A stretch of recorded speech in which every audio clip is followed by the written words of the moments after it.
Hi all, അസ്സലാമലൈക്കും. Welcome back to Silnas kitchen. ഇന്നത്തെ recipe ഒരു അടിപൊളി വെറൈറ്റി പലഹാരത്തിന്റെ റെസിപ്പിയാണ്. ഭയങ്കര സിമ്പിളാണ് തയ്യാറാക്കി എടുക്കാനായിട്ട്. കുട്ടികൾക്കെല്ലാം ഭയങ്കരമായിട്ട് ഇഷ്ടമാവും. അപ്പോൾ ഇതെങ്ങനെയാണ് തയ്യാറാക്കുന്നതെന്ന് അറിയാനായിട്ട് വീഡിയോ സ്കിപ്പ് ചെയ്യാതെ മുഴുവനായിട്ടൊന്ന് കണ്ടു നോക്കണേ. ഈ പലഹാരം തയ്യാറാക്കുന്നതിന് വേണ്ടിയിട്ട് ആദ്യം തന്നെ ഒരു ബൗളിലേക്ക് 3 ടേബിൾ സ്പൂൺ അളവിൽ തൈരാണ് ഒഴിച്ചു കൊടുക്കുന്നത്. പുളിപ്പില്ലാത്ത തൈരാണ് ഞാൻ എടുത്തിട്ടുള്ളത്. അങ്ങനെ തന്നെ എടുക്കാൻ നോക്കുക. പിന്നെ ഇതിലേക്ക് ഒഴിച്ചു കൊടുക്കുന്നത് 1.25 ടേബിൾ സ്പൂൺ അളവിൽ നെയ്യാണ്. നെയ്യുടെ മണം ഈ പലഹാരത്തിന് നല്ല ടേസ്റ്റാണ്. നെയ്യുടെ മണം ഇഷ്ടമല്ലാത്തവരാണെന്നുണ്ടെങ്കിൽ ബട്ടർ ഉരുക്കി ഒഴിച്ചു കൊടുക്കാവുന്നതാണ്. പിന്നെ ഇതൊരു നല്ല മധുരത്തിന്റെ പലഹാരം ആയതുകൊണ്ട് തന്നെ ഇതിലേക്ക് 1.25 കപ്പ് അളവിൽ പഞ്ചസാര ഇട്ട് കൊടുക്കുന്നുണ്ട്.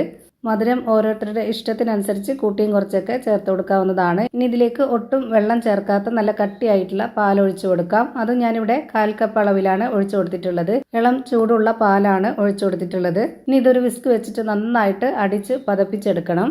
ഈ വീഡിയോസ് കണ്ടുകൊണ്ടിരിക്കുമ്പോൾ തന്നെ സിൽനാസ് കിച്ചൺ ചാനൽ ആദ്യമായിട്ട് കാണുന്നവരാണെങ്കിൽ പ്ലീസ് ഒന്ന് സബ്സ്ക്രൈബ് ചെയ്തേക്കണേ. ഒപ്പം തന്നെ ഈ വീഡിയോസ് നിങ്ങൾക്ക് ഇഷ്ടപ്പെടുകയാണെങ്കിൽ ഒരു ലൈക്ക് ചെയ്ത് ഷെയർ ചെയ്ത് സപ്പോർട്ട് ചെയ്യാനും മറക്കരുത്. അടുത്തതായി ഇതിലേക്ക് ഇട്ട് കൊടുക്കുന്നത് കസ്റ്റാർഡ് പൗഡറാണ്. ഞാനിവിടെ 1.25 ടേബിൾ സ്പൂൺ അളവിൽ ഇട്ട് കൊടുത്തിട്ടുണ്ട്.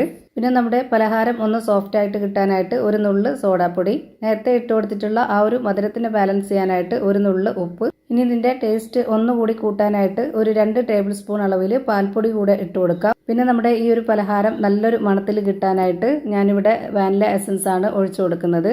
വാനില എസൻസ് ഇല്ലാന്നുണ്ടെങ്കിൽ ഏലക്കാപ്പൊടി ഇട്ട് കൊടുത്താലും മതി. ഇനി ഇത് നല്ല പോലെ ഒന്ന് യോജിപ്പിച്ചെടുക്കാം. ഇതുപോലെ ഘട്ടം ഘട്ടമായിട്ട് ഓരോന്നും ഇട്ട് കൊടുത്തിട്ട് ഇങ്ങനെ ഇളക്കി കൊടുക്കണം. അപ്പോഴാണ് ഇതിന്റെ പരുവം കറക്റ്റ് ആവുന്നത്. ഇപ്പോൾ ഇതാ ഒട്ടും കട്ടയൊന്നും ഇല്ലാതെ നല്ല രീതിയിൽ ഇളക്കി യോജിപ്പിച്ചെടുത്തിട്ടുണ്ട്. ഇനി വേണ്ടത് പുട്ടുപൊടിയാണ്. പുട്ടുപൊടിയിലും റവയിലും ഇത് ചെയ്തെടുക്കാവുന്നതാണ്.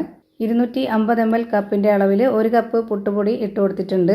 ഈ ഒരു കപ്പ് പുട്ടുപൊടിയുടെ ആ ഒരു അളവനുസരിച്ചാണ് ബാക്കി എല്ലാ ഇൻഗ്രീഡിയൻസിന്റെ അളവും കറക്റ്റാക്കി എടുത്തിട്ടുള്ളത്. ഇനി നമുക്ക് ഇതേ കപ്പ് അളവിൽ തന്നെ കട്ടിയായിട്ടുള്ള പശുവിൻ പാല് ഒഴിച്ചു കൊടുക്കാം. ഇളം ചൂടുള്ള പാലാണ് ഞാനിപ്പോൾ ഒഴിച്ചു കൊടുത്തിട്ടുള്ളത്. ഇനി ഇത് നല്ല പോലെ ഒന്ന് ഇളക്കി യോജിപ്പിച്ചെടുക്കാം. ഒട്ടും കട്ടകളൊന്നും ഇല്ലാതെ നല്ല രീതിയിൽ ഇത് ഇളക്കി യോജിപ്പിച്ചെടുത്തു. ഇനി ഇതൊരു 30 മിനിറ്റ് നേരം റെസ്റ്റ് ചെയ്യാനായിട്ട് വെച്ചിരിക്കാം. ഇതൊന്ന് നന്നായിട്ട് കുതിർന്ന് വരാനുണ്ട്. ഇപ്പോൾ ഇത് നല്ല ലൂസായിട്ടാണ് ഇരിക്കുന്നത്. ഇത് കുതിർന്ന് വരുമ്പോൾ കറക്റ്റായി കിട്ടും. ഒരു 30 മിനിറ്റ് സമയമാകുമ്പോഴേക്ക് ഞാനിപ്പോൾ ഇത് തുറന്ന് നോക്കുന്നുണ്ട്. ഇതൊന്ന് ഇളക്കി കൊടുത്ത് നോക്കാം ഇതിൻ്റെ പരുവം എങ്ങനെയാണെന്ന്. ഇപ്പോൾ ഇതാ നല്ല പോലെ കുതിർന്ന് വന്നിട്ടുണ്ട്. അതുപോലെ തന്നെ ഈ ഒരു പാലൊക്കെ വറ്റി കറക്റ്റ് പരുവത്തിന് കിട്ടിയിട്ടുണ്ട്. അപ്പോൾ ഇതിൻ്റെ പരുവം കറക്റ്റായിട്ട് നിങ്ങൾക്ക് കാണുമ്പോൾ തന്നെ മനസ്സിലായിട്ടുണ്ടാവും.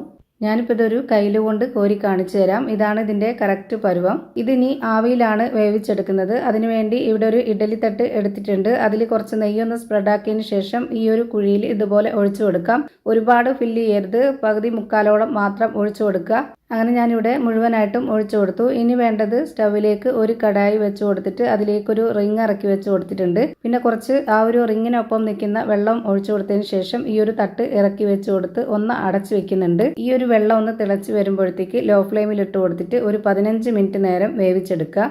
ഇത് വെന്തോന്ന് അറിയാനായിട്ട് ഒരു സ്പൂണിന്റെ ബാക്ക് വശം നനച്ചതിന് ശേഷം ഒന്ന് കുത്തി കൊടുത്ത് നോക്കാം. അല്ലാന്നുണ്ടെങ്കിൽ ഒരു ടൂത്ത് പിക്ക് വെച്ചിട്ട് ഒന്ന് കുത്തി കൊടുത്ത് നോക്കാം. അപ്പോൾ അതിൽ ഒട്ടിപ്പിടിക്കുന്നില്ല എന്നുണ്ടെങ്കിൽ അത് വെന്തോന്നാണ്. അപ്പോൾ ഇതാ കറക്റ്റ് പരുവത്തിന് വെന്ത് കിട്ടിയിട്ടുണ്ട്. നല്ല സോഫ്റ്റ് ആയിട്ടുള്ള പഞ്ഞ് പോലൊരു പലഹാരമാണ്. ഇതുപോലെ കടായിൽ വെള്ളം വെച്ചിട്ട് അങ്ങനെ തന്നെ ചെയ്തെടുക്കണമെന്നില്ല. ഇഡ്ഡലി ചെമ്പിൽ സാധാരണ നമ്മൾ ഇഡ്ഡലിയൊക്കെ വേവിച്ചെടുക്കുന്നിടക്ക് വേവിച്ചെടുത്താലും കുഴപ്പമില്ല. ഞാൻ എളുപ്പത്തിന് വേണ്ടിയാണ് ഇങ്ങനെ ചെയ്തത്. അതൊക്കെ ഓരോരുത്തരുടെ ഇഷ്ടമാണ് എങ്ങനെ ചെയ്യണമെന്നുള്ളത്. അപ്പോൾ അതാ ഭയങ്കര ടേസ്റ്റി ആയിട്ടുള്ള നല്ലൊരു വെറൈറ്റി പലഹാരം റെഡിയായി കിട്ടി. കുട്ടികൾക്കും വലിയവർക്കൊക്കെ ഒരുപാട് ഇഷ്ടമാവും. അപ്പോൾ ഇത്രയേ ഉള്ളൂ ഇന്നത്തെ വീഡിയോ ഇഷ്ടമായാൽ ലൈക്ക് ചെയ്യാനും കമൻറ്റ് ചെയ്യാനും ഷെയർ ചെയ്യാനും മറക്കരുത്. അതുപോലെ തന്നെ ഞാനിടുന്ന പുതിയ വീഡിയോസ് നോട്ടിഫിക്കേഷനായിട്ട് കിട്ടുന്നതിന് വേണ്ടി സബ്സ്ക്രൈബ് ചെയ്ത് ബെല്ലൈക്കൺ അമർത്തി അതിൽ ഓൾ എന്ന ഓപ്ഷൻ എനേബിൾ ചെയ്ത് കൊടുക്കാനും മറക്കരുത്. പുതിയൊരു വീഡിയോയുമായി വീണ്ടും വരും. Thank you for watching.